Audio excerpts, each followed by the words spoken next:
हमारे दांत में कीड़ा लग गया या कोई पेन होने लग गया, तो क्या एक्सट्रैक्शन ही एक उसका सब्स्टिट्यूट है, कुछ और हो ही नहीं सकता उसके ऊपर? नहीं, देखिए ऐसे है, वही इसीलिए यहाँ पे हमारा प्रिवेंटिव एस्पेक्ट डेंटिस्ट में आता है कि आपका रेगुलर चेकअप हो रहा है, आप टाइम से जाके अगर कीड़ा लगा है तो आप उसकी फिलिंग करवा लेते हो। चलो वो आपको पता नहीं चला, आपने चेकअप नहीं कराया और कीड़ा ज़्यादा गहरा चला गया तो आप उसमें रूट कैनाल ट्रीटमेंट करवाते हो। ओके। डेंटिस्ट्री में सबसे ज़्यादा इम्पॉर्टेंट है दांतों को बचाना। क्योंकि आपका जो नेचुरल है उसका कोई भी सब्स्टिट्यूट नेचुरल जैसा अभी तक ह्यूमन बीइंग नहीं बना पाया है।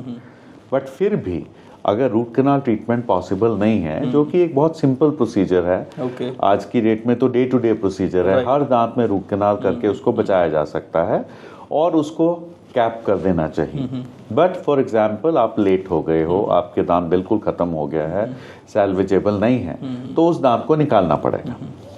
अब उस दांत को निकालने के बाद उसको रिप्लेस करना इमीडिएटली बहुत ज़रूरी होता है। क्योंकि हमारे आपके जो दांत हैं, एक दांत निकला तो उसके साइड वाले दांत और उसका अपोजिट दांत उस स्पेस में शिफ्ट करना शुरू कर देते हैं। जैसे मैं आपको एक मॉडल में दिखाता हूँ, एक दांत ये नीचे वाला निकला तो उसका ऊपर वाला जो दांत है वो उस स्पेस में शिफ्ट कर गया, ये ऐसे शिफ्ट कर गया, उसने पूरा स्पेस ऑक्यूपाई कर लिया। सेम वे आपके साइड वाले दांत भी उस स्पेस में शिफ्ट करना शुरू कर दिया। ठीक है।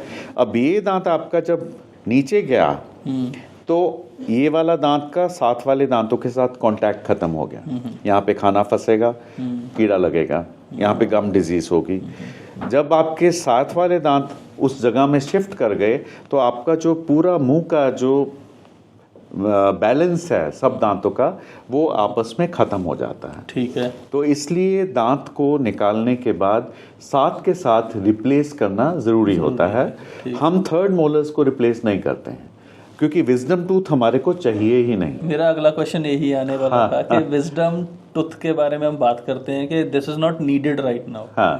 ये पहले क्यों यूज होता था अगर हम एंशियंट टाइम्स की बात करें? विजडम टूथ, हमारे मुंह में 32 दांत होते हैं एडल्ट में।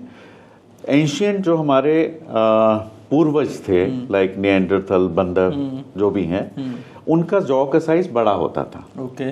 तो वो जॉ का साइज बड़ा होने के साथ की वजह से उनके नंबर ऑफ 32 दांत थे वो पूरे यूज होते थे। ठीक। एवोल्यूशन में हमारे जॉ का साइज छोटा होता गया पर नंबर ऑफ टीथ उतने ही रहे। तो इस वजह से हमारे मुंह के अंदर विजडम टीथ की ज़रूरत नहीं है। नॉर्मली 80% लोगों में विजडम टीथ बाहर आते ही नहीं हैं, या तो वो हड्डी के अंदर पड़े होते हैं, जैसे यहाँ पे आप मॉडल में देखेंगे ये आपका विजडम टूथ हड्डी के अंदर ही पड़ा हुआ है, बाहर ही नहीं निकला। और अगर ये ट्रबल करता है तो नॉर्मली इनको निकालना पड़ता है। नॉर्मली 80% लोगों में ये ट्रबल करता है। कभी उनके रिलेशन में गम में इन्फेक्शन हो जाता है, मुंह सूज जाता है और अल्टीमेटली वो निकालना पड़ता है। 20% लोग ही ऐसे होते हैं जिसमें कि विजडम टूथ फंक्शनल होते हैं और वो यूज में आते हैं, बचाए भी जाते हैं। एंड इनको विजडम टूथ क्यों बोला जाता है? वो इसलिए बोला जाता है कि ये 21 साल की उम्र में आता है। ओके। तो इसलिए बोलते हैं कि वो क्योंकि 21 साल में आ रहा है, उस टाइम आदमी को विजडम भी आ गई होती है, अकल इस वजह से इसको बोला जाता है।